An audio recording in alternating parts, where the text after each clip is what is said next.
how many women will complain about being like love bombed or future forecast or whatever? How many of those women were active participants in their own seduction, in their belief that this was, they read into this something more than what was really there.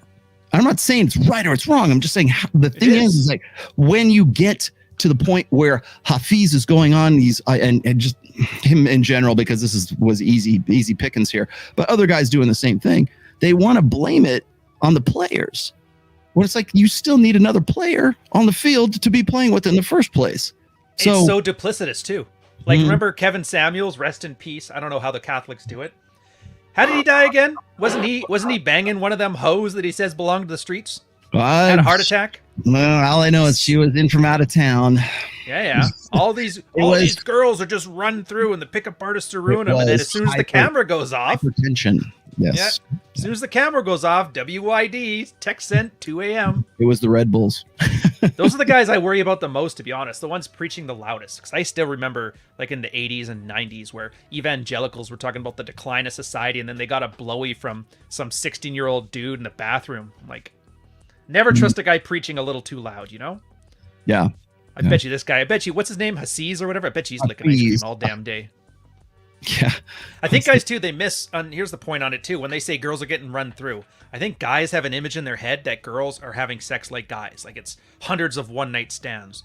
I don't think guys really understand how girls build their notches. It's basically serial monogamy. I think you can agree on that, right? I've seen it in my own life. A lot of friends, a lot of girls I sailed with, same thing. They had a boyfriend, they were extremely loyal to him. You know, every 2 months it'd be a new boyfriend. But it was a new boyfriend, and she never cheated on him, but they broke up really quickly, and then they got another one because she hated being alone. And yeah, you do that for 2 years, there's 24 notches right there. You do it for 5 years, it's like 60 notches. And so you're looking at this chick, 27 years old, 60 notches, and you're thinking, oh, she's just run through. She's on the street corner sucking dicks, like lined up in a row. It's like, no, she just had a new boyfriend for extended periods of time. And she's never been alone for more than like 3 days, but she's fiercely loyal to all of them. So don't, and it gets me because guys seem to think that it's impossible then for these ones. It's like, no, it's not impossible. It's hypergamy. She's fiercely loyal to her best hypergamous option. And as soon as she's not, then she's not. Now, I don't know what it is about those guys. Maybe a lot of those guys were worth keeping. Maybe she's just too young to want to settle down. Maybe she's messed up. I don't know. But I guess I'll end on this. Remember Lacey Green, that feminist? Yes. Sex positive feminist? Yes. You guys, everything guys would bitch about would be her. She was like, feminism this, toxic masculinity that. Yeah.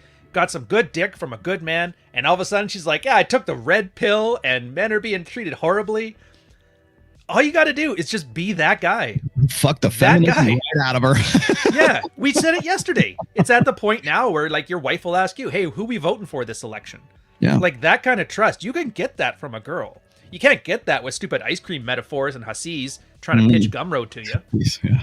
You'd almost have to listen to a guy who's wearing a Raiders hat, giving 3-hour live streams that may be boring, but they're full of information that's pretty goddamn useful. You know, I think I'm getting a little bit more entertaining in my old age here, so I've been doing this. So. Yeah, I think all of Pat Campbell has finally sunk in. Now I'm a black belt in Pat Campbellisms. Nice. I miss that guy, man. Well, I've been hearing this for so long, and this is just the next variation of it. Like Hafiz is not the first guy to come up with this. I remember like guys like Paul Elam and what's the other guy? Dean Esme would talk about like, oh man, it's easy to get with chicks, man. All you gotta do is go down to the local bar and just hang out and wait till they approach you and blah, blah, blah. And it's like, dude, you are the last person I would be looking at to, but their rationale, their mentality is that it is like guys like Roosh back in the day anyways, who were ruining women for good guys like them. Right? We can't find any good women because you guys are corrupting them. You're not leaving them better than you found them. And there's a whole section on that, by the way, in my 5th book, in the Player's Handbook, where I go into the fallacies of ethical game, which is like, oh, leave her better than you found her. And just by well, just by the act of gaming her, just by the act of seducing a woman, whether your intention is to like settle down with her and have a family with her, or you're making her a notch, it doesn't matter. The very act of you doing that, you're not going to leave her better than you found her.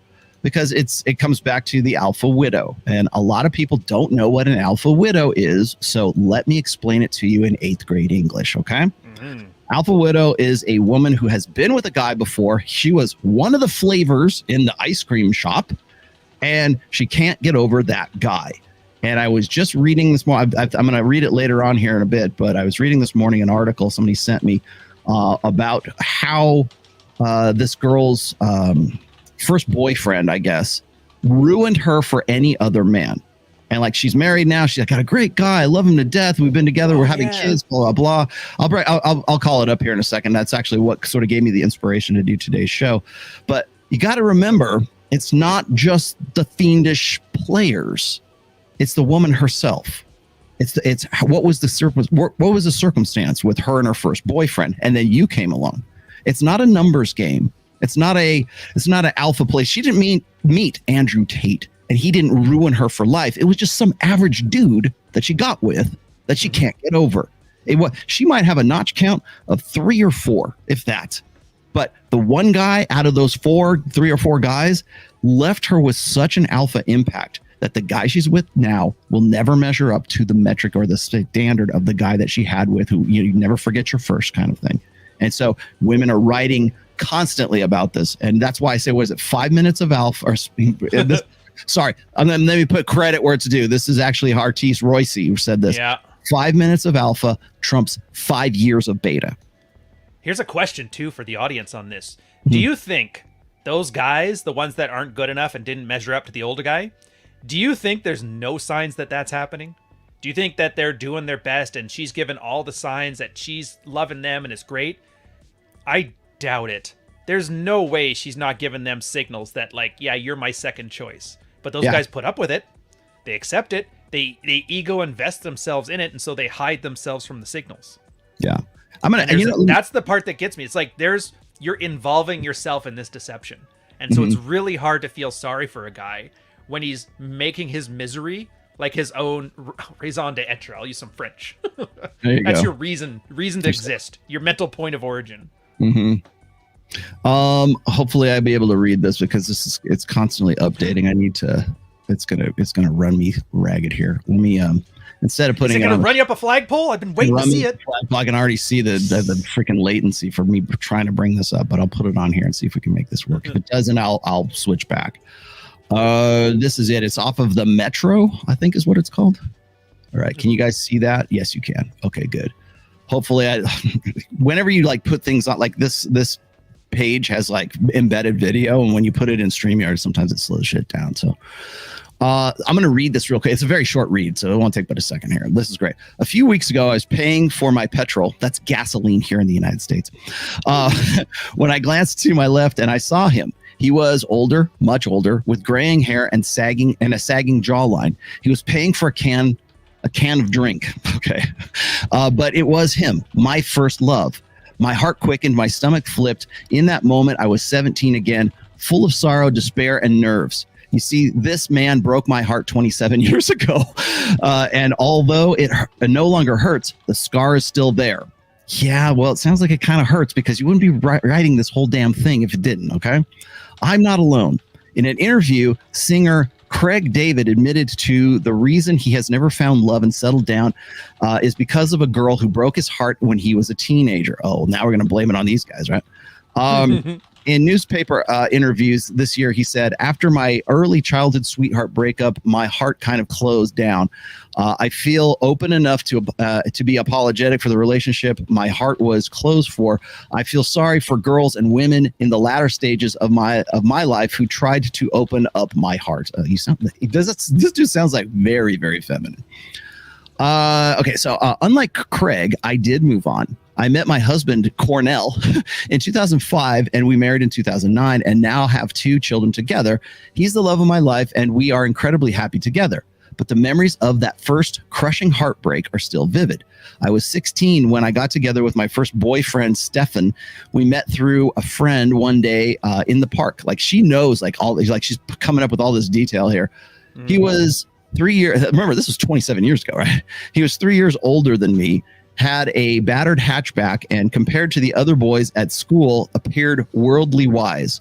During the week, I did my homework and prepared for my GCSEs. But that weekend, he turned up at my door, and we'd take him for drives or to the cinema. It was very innocent. We had a snog here and there, but that was it. But I fell for him. In my head, I was already playing out the scene where one day we would marry and have babies. My friend thought I was mad. They were in the throes of changing boys like items of clothing. Really? But I stuck with Stefan. It was a combination of things. My parents didn't get on, and he became didn't get on, and he became like my family. It was him who'd pick me up from a night out, who'd make sure I got home safe. In a way, even though he was only 3 years older, he was like a sort of father figure. Then it was 17. He dumped me. It came out of nowhere. I'd written poetry about him. For goodness sake, he had no explanation other than he wanted to move on.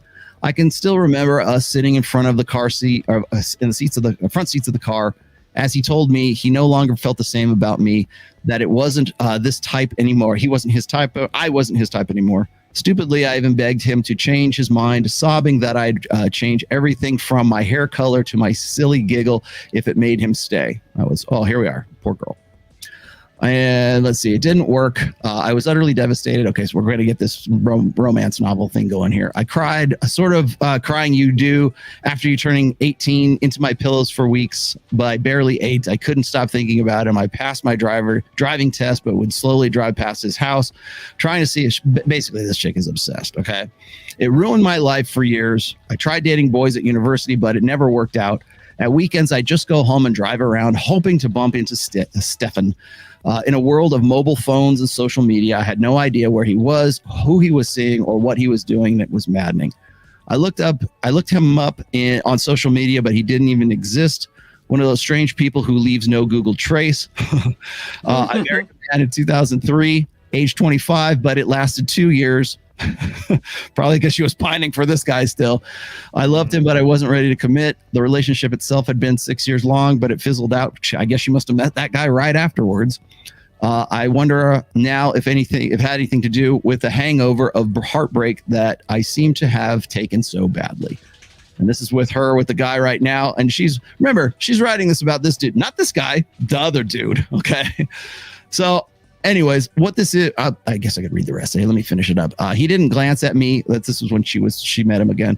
But let's see. I lived in Italy for 7 years with Cornell before moving back to the area where I lived as a child.